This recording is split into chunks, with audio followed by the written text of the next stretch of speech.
iPhone සුබ දවසක්. ඔයාගේ ෆෝන් එකට අන්ලිමිටඩ් ඩේටා පැකේජ් එකක් දැම්මට දවස් 3-4ක් ගියාට පස්සේ ඒ ඇප්ස් වැඩ කරන්නේ නැති ගතියක්. එහෙම නැත්නම් ස්ලෝ ගතියක්.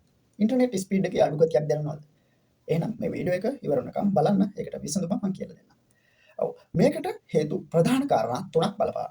පළවෙනි එක තමයි ඔයා භාවිතා කරන ඩේටා පැකේජ් එකේ ඩේටා ලිමිටේෂන් තියෙන්න පුළුවන්. ඒ කියන්නේ ඔයා භාවිතා කරන ඩේටා පැකේජ් එකට යම්කිසි ඩේටා ප්‍රමාණයක් කෝරුනාට පස්සේ එතනින් එහාට ඔයාගේ ඉන්ටර්නෙට් ස්පීඩ් එක අඩු කරනවා.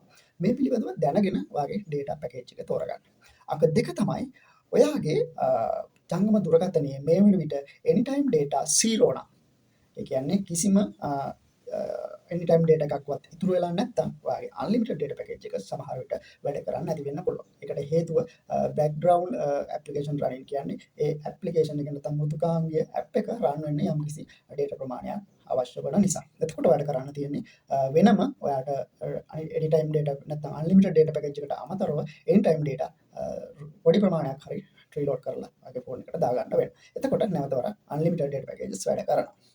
තුන්වෙනි කාරණය තමයි එක ඇප්ලිකේෂන් එකක් වැඩ කරනවා නැත්නම් තව ඇප්ලිකේෂන් එකක් වැඩ කරන්නේ නැහැ. ඒ කියන්නේ එක ඇප් එකක් වැඩ කරනවා තවත් ඇප් එකක් වැඩ කරන්නේ නැහැ. එහෙම වෙන අවස්ථාවක් ආවොත් ඒකට හේතුව තමයි ඔයාගේ ඒ අදාළ මෘදුකාංගයේ යාවත් කාලිනයක් නිවැරදිව සිදු වෙලා නැති වෙන්න පුළුවන්. ඒ කියන්නේ අප්ඩේට් එකක් ඇවිල්ලා තියෙන්න පුළුවන් විශේෂයෙන්ම YouTube, Facebook, WhatsApp වගේ කම්පැනි වලින් විටින් විට ඇප්ලිකේෂන් යාවත් කාලිනය. ඒ කියන්නේ අප්ඩේට්ස් එනවා. ඒ අප්ඩේට් එක නිවැරදිව කරලා නැත්නම් ඔයාගේ මෘදුකාංගයේ unlimited data package එකක් දැම්මට වැඩ කරන්නේ නැති වෙන්න පුළුවන්. එතකොට කරන්න තියෙන්නේ Play Store එකට ගිහිල්ලා අදාළ මෘදුකාංගය පරීක්ෂා කරලා බලලා ඒක අප්ඩේට් එකක් තියෙනවා නම් අප්ඩේට් එක නිවැරදිව සිදු කරලා try කරලා බලන්න ඔයාගේ ප්‍රශ්නේ විසඳෙයි.